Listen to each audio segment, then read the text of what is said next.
Chris Pirillo here covering CES 2013 for AMD. Follow the hashtag AMD Surround to find out what we're doing year-round.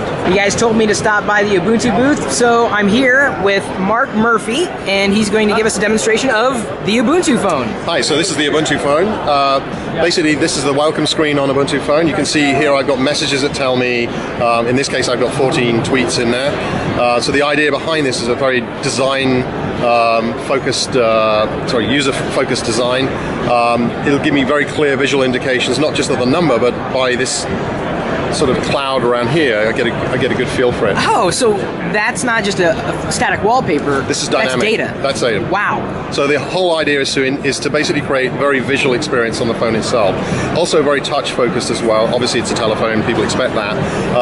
Our focus has been on using the edges. So for example here I can actually just get access to this very easily by swiping here. So I'll swipe across, this will take me to the home page here. Here you see that I've got the most commonly used apps on the phone. I can modify that and customize that. Information, in this case was a missed call from someone, and then access to services. And then this is a developer version, so we preload it with film services and music services basically. And then I can swipe across to other environments where, for example, I've got my applications loaded here. They're the frequent ones that you've seen. Here I've got the installed applications on this phone itself, and then so I'll scan across. Further up, I've got applications that we'd recommend for download, and that could either be personalized to you or sort of hot hits for the day, and so on.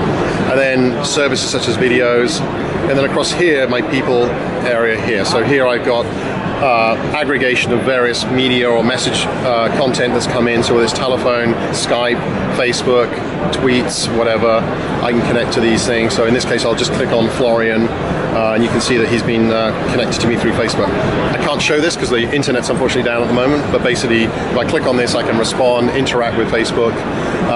At any point I can just use this edge here to pull up the launch bar and go back to my home page, or scan across like this, and again I can go to any of the applications I want here. So in this case I'll click onto gallery. So we're going to an example here of a photo application. I can click on that, pull up that, and I can edit it just as you'd expect to, throw it away, and so on and so forth.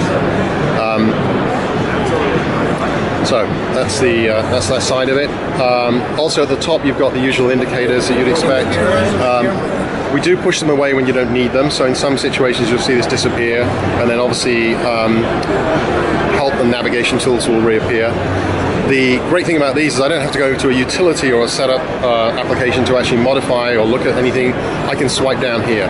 So I can scan across, look at the day and date, go up here, look at the battery status, and then here we've got a message indicator here, and I can go back and look at all of those messages and the common used messages that you've seen before. That's pretty much a quick, short look at it. There's a lot on there. So you can also connect this to the desktop? Sure. At some point, or now? Sure. Now? I physically can't connect this one to desktop, unfortunately. I mean, there's a common core. There's a common core of Ubuntu underlying this. So basically, there will be a full interaction between the desktop and the whole environment itself. It's quite a value add, I would say, being able to use this as a full computer. That's what it is.